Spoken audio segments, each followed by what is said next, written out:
we know that in Georgia, there is some sort of color revolution going on in Georgia. Do you think, are we going to have the same situation in 2014 as we had in Ukraine? Are we going to have the same, something similar in Georgia? And what they're doing there, in your opinion? The West wants the same situation. What they're trying to provoke in Tbilisi, Georgia right now is a Maidan-like scenario that has a massive popular unrest, unseat a constitutionally elected government. The United States and the European Union have been trying to get Georgia out of the Russian orbit for some time now. In 2008, the United States and NATO extended, a membership possibility to Georgia. And the European Union and Georgia have been working on Georgia becoming a member of the European Union. They've put these two, carrots out there to lure Georgia away from Russia. In 2012, in 2004, there was a color revolution. It was a George Soros-backed revolution, the Rose Revolution, that brought Mikhail Saakashvili into power. And he governed for 8 years.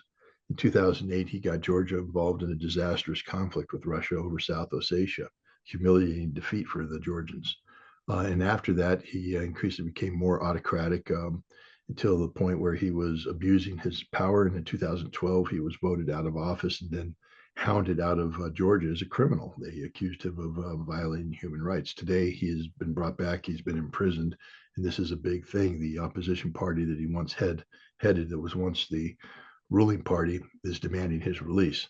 The current governing party, the Georgia Dream Party, came to power in 2012, sort of the brainchild of a Georgian billionaire businessman, Bidzina Ivanishvili, who made his billions in Russian banking and Russian metals trading in the 1990s, especially.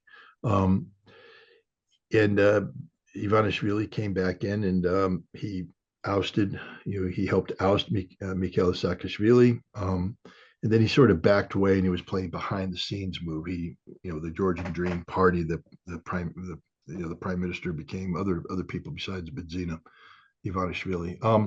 But their goal has been to salvage relations with Russia, not to break away from Russia. They still claim to want to be a member of the European Union, NATO, but I think the Georgia Dream Party understood that neither NATO nor nor the European Union were ever serious about Georgia joining. I mean, just think about it on the surface. They can't join NATO because of the Abkhazian and South Ossetian problems. And until they're willing to resolve those, they can't join. They can't resolve those unless they tell the Russians, who are sort of in control of those two policies, that they won't join NATO. So it's one of these catch-22s. The same in South Ossetia. And the European Union says they want them to join, but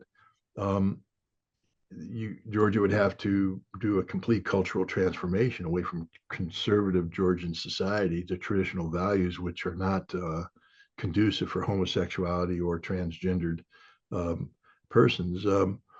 Georgia's not willing to make that transition, so to speak. So you have a problem.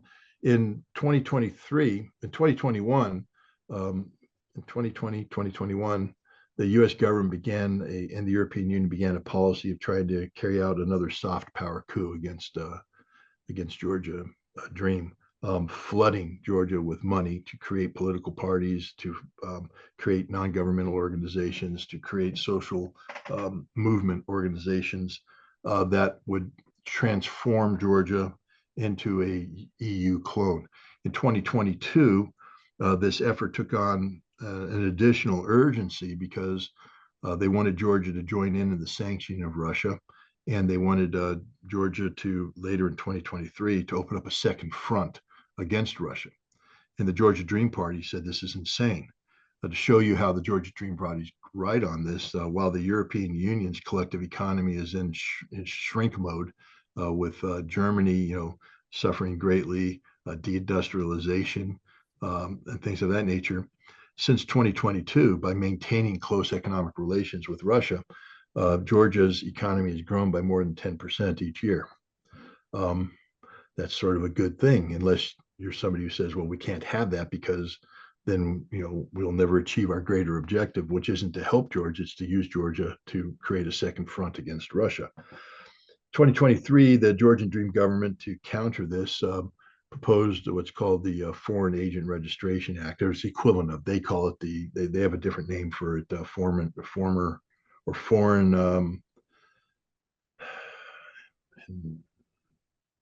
foreign involvement law or investment law or something of that nature. But the bottom line is, if you're a non-governmental organization or a social movement organization, and you receive more than 20% of your funding from foreign sources, you have to declare it. You have to register as a foreign agent. And this is important because many of these places are totally funded by foreign entities, including the National Endowment for Democracy, the German Marshall Fund, and the European Economic Development Fund, all of which are soft power regime change type organizations. Is that foreign interference? It's 100% foreign interference. If it happened anywhere, I mean, imagine, if you would, a scenario where Russia said, we're going to form a couple non-governmental organizations in the United States, pour in $100 million for the sole purpose of undermining the Democratic and Republican parties to get a new political party and change the policy of the United States to be 100% behind Russia. But don't worry about it. It's democracy. Americans would go, pound sand. You ain't doing that. You can't bring in that. So, the Georgian Dream said, no, we want transparency. And knowing that the majority of the Georgian people, once they became aware of who was paying for all this, would say, well, wait a minute, who do you serve, Georgia or the Foreign Service? And so the people that were being paid, they didn't want this law. Now, the United States has the law, but in America, it's democratic, apparently. But in Georgia, to do it, it's undemocratic. It's the Russian law. The same thing with the European Union, same thing with Canada, same thing with most countries. You don't allow foreign entities to buy their way into your politics. Last year, 2023, there were major demonstrations in the streets, and the Georgian Dream Party wasn't prepared for it. And so they backed down. They withdrew the law. This time, they're prepared for it. They've thought through, they've done their research. They know what the West is trying to achieve. They know that the West is trying to promote a Maidan revolution in Georgia. And so this time, the Georgia Dream Party passed it, and then were prepared for the demonstrations. They broke up the demonstrations, and they've matched the escalation. The idea is not to allow a Maidan to occur, to keep this thing controlled, contained, to stay one step ahead of them. And you're starting to hear the panic in the voices of these people on social media. I follow many of them on Twitter. I follow X. I follow them on Telegram. And there's more and more panic as they realize that Georgia Dream has outsmarted them. The Georgia Dream is the better chess player here, that they've anticipated every move. But we're still heading down a path that could lead to violence. I mean, just take a look at what happened around April 30th, I believe, on the Georgian Armed Forces Day, celebrating the 33rd anniversary of the creation of the Georgian Armed Forces. Both the president of Georgia, a French diplomat named Salome, I can't remember exactly what her last name is, and then the prime minister, whose first name is Iraqi, and I would butcher his last name if I said it, so I apologize. But they gave statements, they made addresses, and the president, who is the commander in chief, even though the presidency is largely a symbolic position, she turned to these troops who are American trained, American equipped, and she said, never forget who trained you, never forget who made you be, when you are called upon to defend the Georgian nation from the enemies of Georgia. And the enemies of Georgia is Georgian Dream, the prime minister standing right next to her. She just told the military they need to rise up and go against the elected government of Georgia. So he came on next and he thanked everybody but her. He didn't mention her by name. He said, there's one who I didn't mention by name because she is a traitor who has committed treason. So the prime minister in front of the Georgian army called the president a traitor who committed treason. This is not normal. This is very, very dangerous.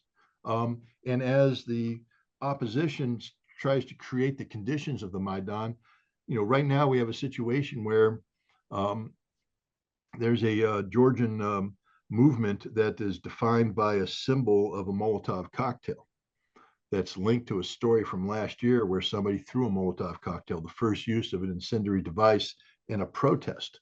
And they're glorifying that the entire movement is paid for by the National Endowment for Democracy. Okay, this is an entity created in the 1980s by the United States Congress to take activities, political action activities that were normally the purview of CIA covert operations, and to move them out of the CIA into a more overt fashion, but to achieve the same policies. So basically, it's doing the work of the CIA, regime change work of the CIA, without the CIA letters attached to its name formally. The CIA, of course, is behind the scenes working the way the CIA always does. But you have the United States government now glorifying the use of Molotov cocktails as an element of, civic resistance. This is the same government that's putting everybody in jail for January 6th, where no Molotov cocktails were thrown. It's crazy what America's doing here. We are promoting civil war that will destroy. Georgia is a very tiny nation, 3.5 million people, and we're encouraging them to engage in a civil war. And if the American side wins, then we're encouraging them to open up a second front against Russia, which would lead to the total destruction of Georgia. America is not prepared to send troops to help Georgia. America will never send troops to help Georgia.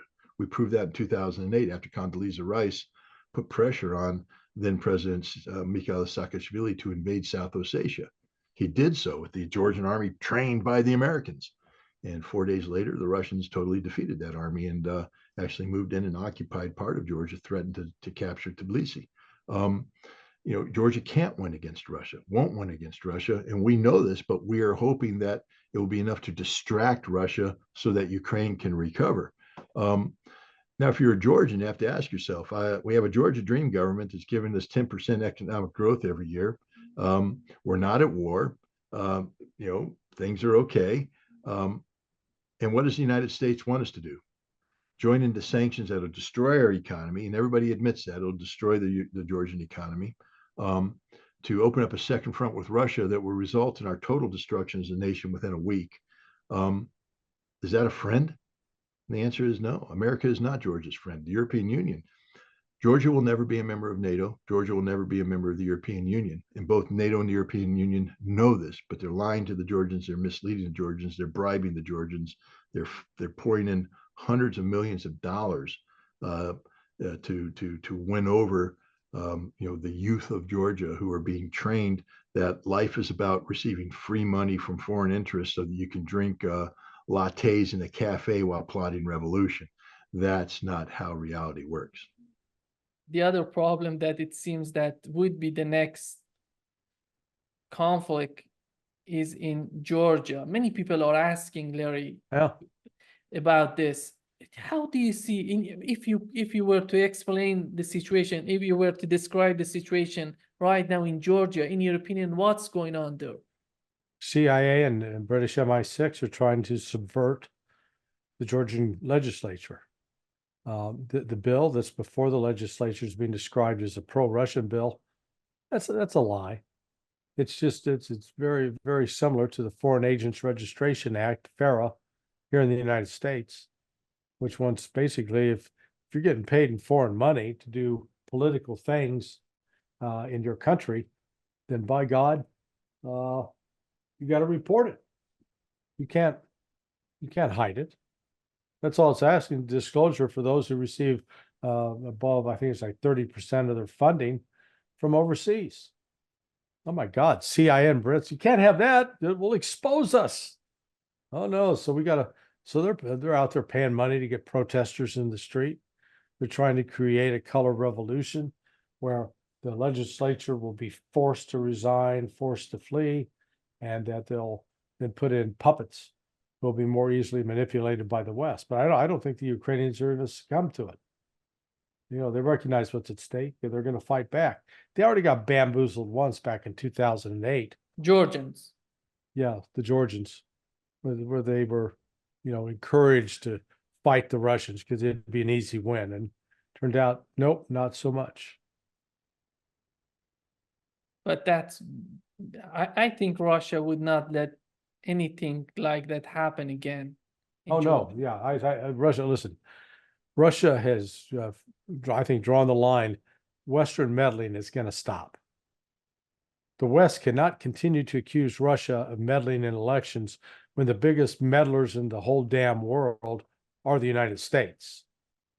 So the United States needs to, get its hands back in its pocket and go sit down in the corner.